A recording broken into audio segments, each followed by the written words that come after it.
नमस्कार दोस्तों, वॉक पे चर्चा में आप सबका स्वागत।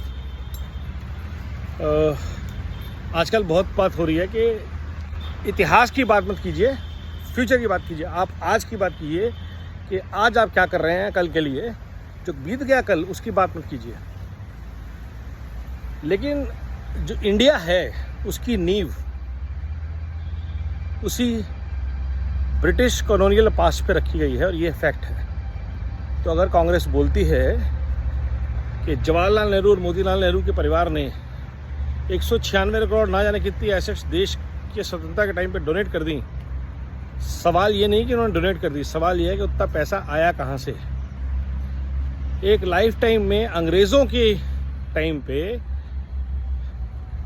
एक वकील अगर 196 करोड़ रुपए और आनंद भवन जैसी प्रॉपर्टीज बना रहा था तो किसकी वकालत कर रहा था भाई? कौन पैसे दे रहा था? उसके क्लाइंट कौन थे जो इतनी फीस देते थे? ये सवाल पूछना पड़ेगा और पूछा जाना चाहिए, क्योंकि उस धन से इंडिया की नींव रखी गई।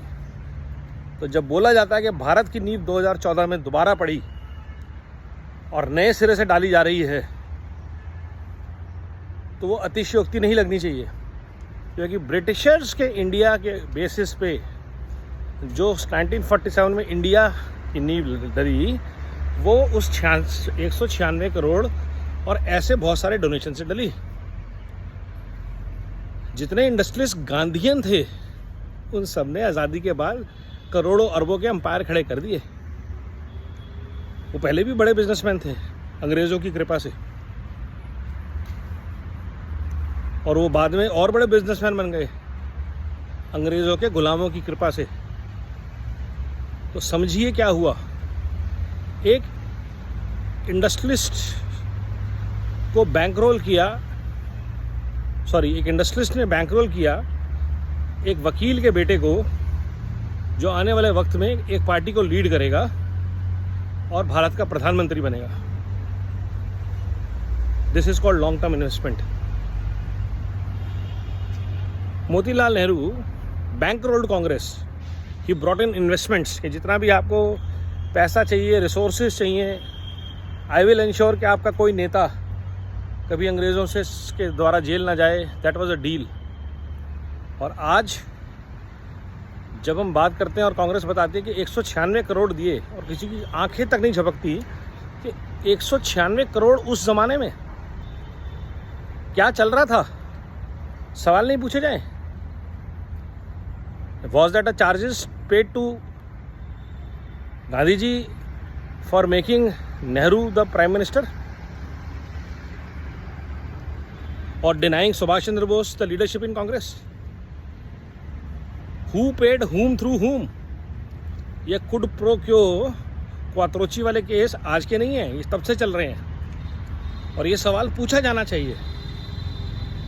क्योंकि अगर हम आज प्रण लेके बैठे हैं बिल्ड बैक बेटर भारत के लिए, तो इतिहास में हुई गलतियों को ठीक करना और उनको नहीं दोहराना बहुत इम्पोर्टेंट है।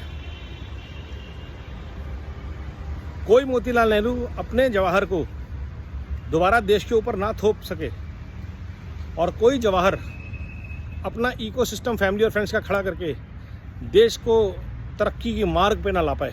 ऐसा भारत बनेगा भारतवासियों के पसीने से, श्रम से, बुद्धि से, संस्कारों से, संस्कृति से।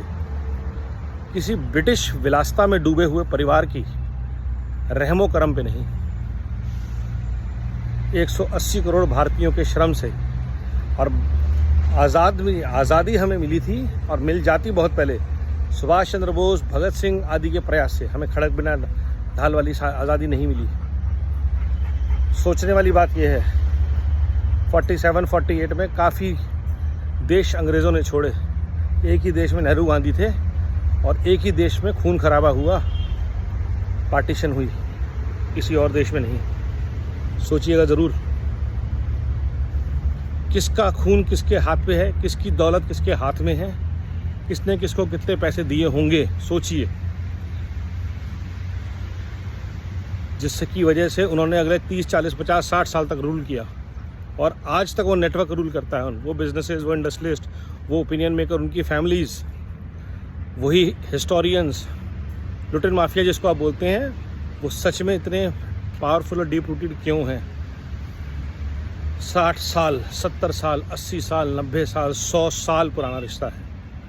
और ऐसे रिश्ते को अगर कोई चोट पहुँचाएगा तो दर्द स्वाभाविक रूप से बहुत होना भी चाहिए।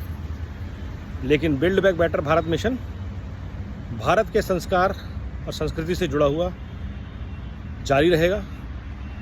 अब भारत ना रुकेगा ना थकेगा, सिर्फ इस पथ पे आगे बढ़ेगा। वंदे भारत।